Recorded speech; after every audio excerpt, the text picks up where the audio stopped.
안녕하세요. 결혼을 약속했던 남자친구에게 큰 실망을 하고 파혼을 하게 된 30대 여성입니다.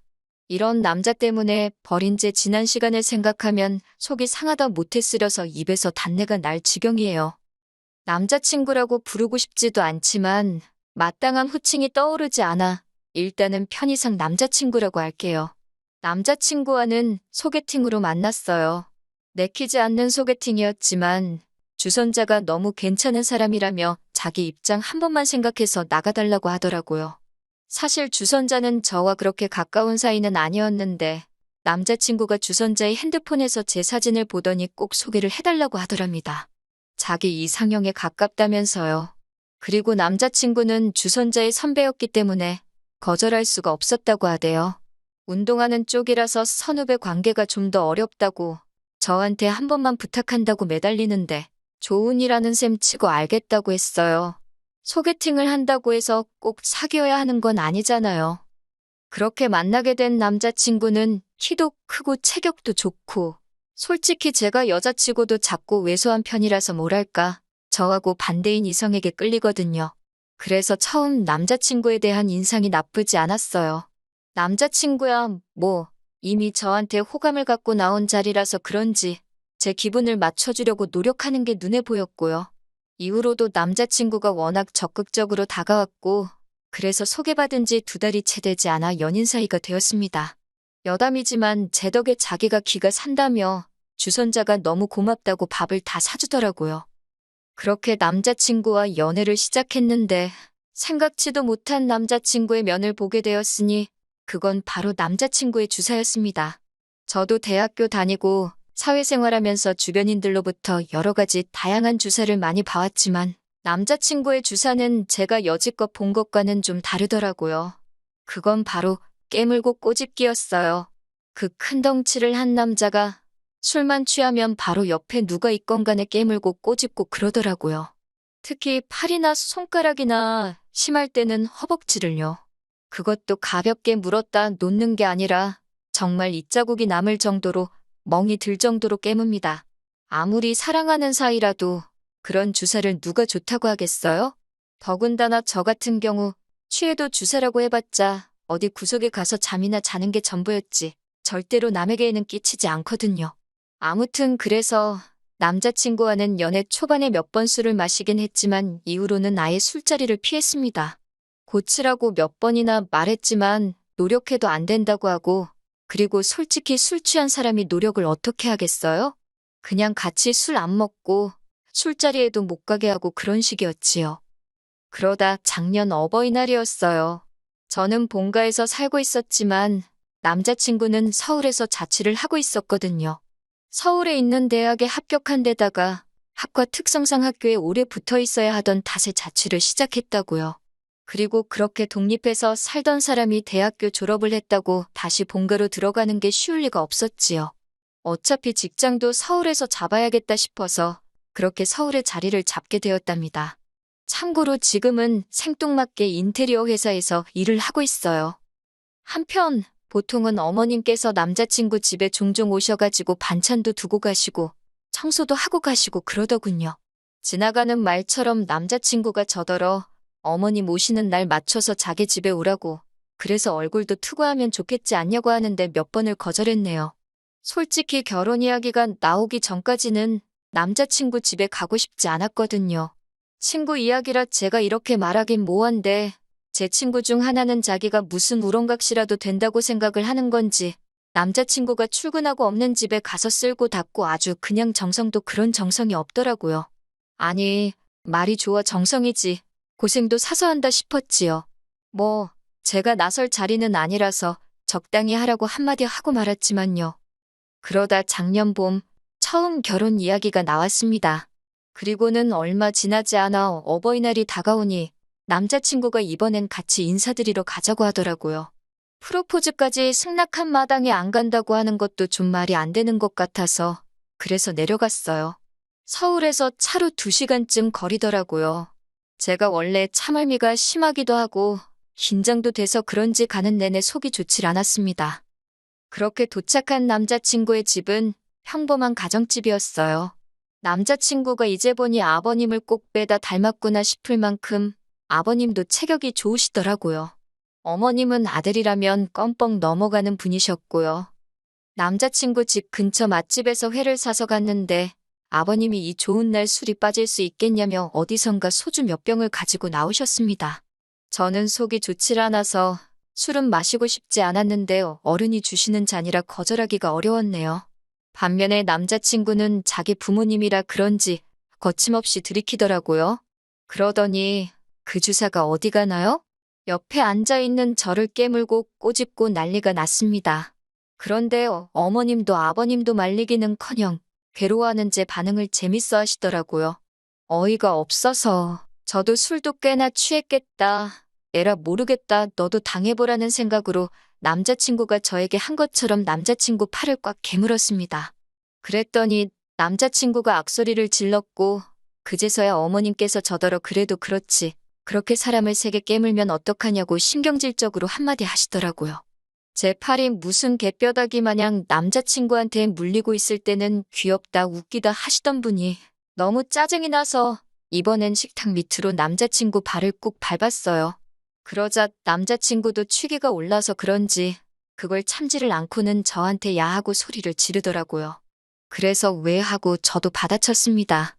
그리고는 어머님 아버님께 저는 속이 너무 안 좋아서 좀 쉬어야겠다 하곤 남자친구가 본가에서 지낼 때 쓴다는 방에 들어가서 자버렸어요. 솔직히 지금 생각해보면 저도 제가 무슨 정신으로 그랬는지 잘 모르겠습니다. 그렇게 몇 시간이나 잤을까요?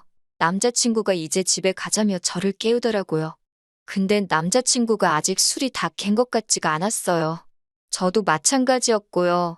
그래서 대리 불러서 가자고 했더니 남자친구가 자기 술 다 깼는데 저더러 과민 반응이랍니다. 다행히 이때는 어머님께서 그러지 말고 제 말대로 대리 불러서 가라고 해주셨어요. 그래서 대리 불러서 왔는데 농담이 아니고 대리비만 거의 20만 원 가까이 나왔습니다. 돈이 아깝기는 했지만 누굴 탓하겠어요. 그래도 어머님 아버님 댁에서 자고 오자고 안 하는 게 어디냐 그렇게 생각했습니다. 바보같이 눈에 씌인 콩깍지 때문에 그 와중에도 좋은 점만 보려고 했던 것 같아요. 이후로 저희는 천천히 결혼 준비를 해나가기 시작했습니다. 금전적인 부분부터 시작해서 제 생각과 다른 부분도 있었고 서로 직장 문제도 있어서 뭐 하나 속 시원하게 진행되지가 않더라고요. 그리고 이것 때문에 남자친구와 조금씩 다투기도 했어요. 아무리 서로 다른 두 사람이 만나서 하는 결혼이라지만 연애 때는 안 그랬는데 왜 막상 결혼 준비를 시작하니까 이렇게 다투게 되는 건지 이해할 수가 없었지요. 헤어져야 하나 그런 생각을 안 한 것도 아니었네요. 하지만 늘 결정적인 순간에 남자친구가 먼저 미안하다 손을 내밀었고 저도 30이 넘은 나이에 이 사람과 헤어지면 다른 누군가랑 다시 언제 또 시작하나? 그리고 이 모든 과정을 또 반복해야 될 거라 생각하니 답답하기도 했고요. 그래서 남자친구가 손 내밀면 못 이긴 척 잡고 그렇게 버텼던 것 같아요. 다른 사람들도 별반 다르지 않을 거라고 스스로를 이해시키면서 말이에요. 한편 그러다 지난 늦은 가을에 저희 어머니가 큰 사고를 당하셨어요. 원래도 무릎이 안 좋으신데 계단에서 넘어지시면서 그대로 고꾸라지셔가지고 무릎이 완전히 나가서 수술하고 철심을 박으셨지요. 그뿐만이 아니라 어깨도 심하게 골절이 되었고요. 병원에도 꽤 오래 입원해 계셨습니다. 그런데 남자친구가 한 번도 얼굴을 안 비추더라고요. 저는 내심 자진해서 남자친구가 먼저 언제 뵈러 가도 될 거냐, 건강은 좀 어떠시냐 하고 물어봐 주길 바랬는데 하다못해 틀에 박힌 안부 인사는 고사하고 저희 어머니가 입원을 하신 바람에 결혼 준비가 좀 늦어지는 것 같다고 서운해하더라고요. 그런 사람한테 병문안 이야기를 하기가 어찌나 구차하게 느껴지던지. 그리고 돌이켜 생각해보면 이로 인해 남자친구를 향한 제 마음이 조금씩 달라지고 있었던 것 같아요. 다만 여러 가지로 신경 쓸 일이 많다 보니 남자친구에 대한 마음을 가지고 고민할 여력조차 없었다고 할까요? 그런데 안 좋은 일은 왜 한 번에 연달아 터지는 건지 모르겠습니다. 저희 어머니가 퇴원을 하시고 얼마 되지 않았던 때였습니다. 생각지도 못한 충격적인 이야기를 듣게 되었어요. 그건 바로 남자친구의 어머님께서 간암 판정을 받으셨다고요. 너무 늦게 검사를 받으신 탓에 간암인 걸 알게 되기는 했지만 손도 써볼 수 없을 만큼 늦은 상태였답니다. 의사 말로는 길면 3-4달은 버틸 수 있을 거라길래 그때부터 남자친구와 저도 결혼식 준비에 박차를 가했어요. 집이고 혼수고 그런 건 나중에 해도 된다. 일단 식부터 빨리 올리자며. 그런데 솔직히 털어놓자면 저는 마음이 불편했어요. 저도 여자고 결혼에 대한 저 나름대로의 기대치라던가 그런 게 있었으니까요. 그래서 갑자기 번갯불에 콩거 먹듯 준비에 박차를 가하는 게 내키지 않았네요. 하지만 동시에 비록 한 번밖에 뵌 적 없는 어머님이셨지만 마음이 쓰이더라고요. 복잡한 심정이었네요. 하지만 어머님께서는 한 달도 채 버티지 못하고 세상을 떠나셨습니다. 한 달은 마음의 준비를 하기에도 부족한 시간이었고 남자친구에게는 어쨌든 갑작스러운 일이었지요. 그렇게 어머님 장례식장에 저는 당연히 갔습니다. 회사에 휴가를 냈고 그렇게 3일 내내 남자친구 옆을 지키며 조문객을 맞았어요. 비록 결혼은 하지 않았지만 그게 마땅히 제 할 도리라고 생각했습니다. 저희 부모님께서도 안타까워하시며 부의금으로 50만 원 보내셨고요. 그렇게 장례식이 끝나고 한 일주일쯤 지났을 때였어요. 결혼 이야기는 다시 올스탑이 된 상황이었고요. 그런 와중에 하루는 늦은 밤이었는데 밖에서 고래고래 누군가 제 이름을 부르는 것 같더라고요. 그래서 내다보니 세상에 한눈에 봐도 남자친구가 고주망태가 되어서는 아파트 단지 내에서 그렇게 시끄럽게 저를 찾고 있는 게 아니겠어요? 제가 놀라서 뛰어내려갔습니다. 그랬더니 남자친구가 제 어깨를 딱 잡고서는 저더러 한다는 소리가 저희 부모님 후회할 거랍니다. 자기가 저랑 결혼하면 저희 부모님한테 어떻게 하는지 한번 두고 보래요. 저는 이게 무슨 소린가 제 귀를 의심했지요. 무슨 소리를 하는 거냐고 정신 차리라니까 어떻게 어머님 장례식에 저희 부모님이 안 오실 수가 있냐고 그래요. 하지만 저희 어머니는 수술로 인해 여전히 혼자 거동이 어려우신 상황이었고 아버지께서는 직장에 나가셔야 했으니 당연한 거 아닌가요? 그리고 저희 어머니가 아프셨을 때 안부 한번 제대로 묻지 않았고 전화 한번 드린 적 없으면서 어쩜 이렇게 사람이 뻔뻔한가 싶더라고요. 그래서 제가 지금 그게 네가 할 소리냐고 물었어요. 100번 양보해서 우리 부모님이 안 가서 네가 서운하다고 쳐도 뭐 나랑 결혼하면 우리 부모님한테 뭐 어쩔 거냐고 그게 지금 협박이냐고 따졌지요. 무서워서 너랑 결혼하겠냐고 헛소리 짓거리는 거 보니 너랑 결혼 못하겠다고 헤어지자 했습니다. 사실 그때만 하더라도 반은 진심, 반은 홧김에 내뱉은 말이었어요. 그런데 제가 헤어지자고 하니까 순간 남자친구 눈빛이 살기를 보였다고 할까요? 순식간에 제 손목을 낚아채고 안 놔주는데 이대로 물어뜯거나 비틀어버릴 것 같아서 소름이 확 끼치더라고요. 그래서 저도 모르게 아빠 하고 소리를 꽤 질렀습니다. 그리고 그때 생각지도 못한 일이 벌어졌어요. 저희 동뿐만 아니라 옆동과 앞동 아파트에서 몇몇 아저씨들이 뛰쳐나오셨거든요. 아마도 딸 있는 아버지들이 순간 내 딸이 소리를 질렀나 싶어서 반사적으로 튀어나오신 것 같았지요. 그리고 그 안에는 저희 아버지도 계셨습니다. 저희 아버지를 포함해 순식간에 모여든 중년의 아저씨들이 남자친구가 제 손목을 비틀다시피 잡아챈 걸 보고는 남자가 여자한테 뭐 하는 짓이냐며 당장 놔주라고 호통을 치기 시작하셨어요. 특히나 저희 아버지는 몸도 약소하신데 그럼에도 불구하고 당장이라도 남자친구를 때려눕히실 기세로 달려드셨지요. 그래도 다행히 아버지뿐만 아니라 주변 아저씨들까지 있으니 남자친구도 그 기세에 눌렸는지 더는 난리를 치지 않고 순순히 제 손을 놔주고는 슬금슬금 꽁무니를 내빼더라고요. 상황이 어느 정도 진정이 되고 나서야 아버지께서 경비 아저씨께 남자친구의 사진을 보여주며 상황 설명을 하셨어요. 아파트에 출입하지 못하게 막아달라고 부탁을 드렸지요. 그리고는 곧이어 아버지와 제가 자리에 계셨던 분들께 죄송하고 감사하다는 인사를 드렸습니다. 그러자 다들 저더러 조심하라고 한마디씩 해주시더라고요. 요새 제정신 아닌 인간들이 많다면서요. 다음 날 남자친구에게 미친 듯이 전화가 오기 시작했습니다. 문자도 오고 음성 메시지도 남겼더군요. 그냥 지워버리려다 확인해보니 혼자서 전화기에 대고 울고 화내고 아주 원맨쇼가 따로 없대요. 뭐 내용이야 다 자기가 술 취해서 그런 거다. 서운해서 그랬다. 말이 헛나왔다. 전혀 와닿지 않는 변명일색이었습니다. 미안하단 말도 성의가 없이 들렸고요.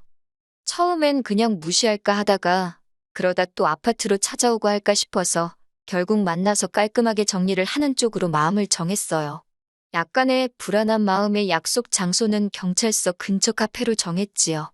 그리고는 절 보고는 아무 일도 없던 척하며 실실 웃는 그 기분 나쁜 얼굴에 담담하게 헤어지자 했네요. 남자친구는 이내 울그락불그락 얼굴색을 바꾸고는 어머님이 자길 떠난 지 얼마나 됐다고 저까지 자길 떠나냐면서 자기가 불쌍하지도 않냐입니다. 그러면서 이렇게 자기한테 상처 주면 돌아가신 어머님이 절 가만둘 것 같냐고 그래요. 그런 말 한마디 한마디에 그나마 남아있던 정까지 뚝뚝 떨어지더군요. 그리고 결국은 헤어졌습니다. 이후로 제 휴대폰 번호도 바꿨고 출퇴근 시간에는 동료랑 카풀을 하거나 아니면 아버지와 동행을 하고 있지요. 지난번 사건으로 아파트 경비 아저씨도 외부인 출입에 촉각을 세워주고 계시고요. 그리고 그날 자리에 계셨던 아저씨들이 오며 가며 아는 체를 해주시는데 그게 꽤나 의지가 됩니다. 솔직히 말하자면 힘든 시간도 있었지만 좋았던 기억도 많았기에 이별을 했다고 해서 후련하기만 한 건 아니더군요. 하지만 마지막에 보여준 그의 못난 모습, 불쾌한 행동, 악의가 가득한 표정들이 금세 그 좋았던 기억도 잊게 해줄 것 같아요. 단지 시간이 좀 걸리겠지만요. 아, 그리고 이건 여담이지만 저희 소개팅을 주선해줬던 사람한테 연락이 왔는데 아무리 그래도 그렇지 부모님 돌아가신 사람한테 헤어지자고 하는 여자가 어딨냐고 저더러 의외로 못된 구석이 있다네요. 어이가 없어서 그렇게 불쌍하면 네가 걷어주라고 쏘아붙이고는 그 주선자란 작자하고도 손절했습니다. 끼리끼리라는 말 잊지 말아야겠어요.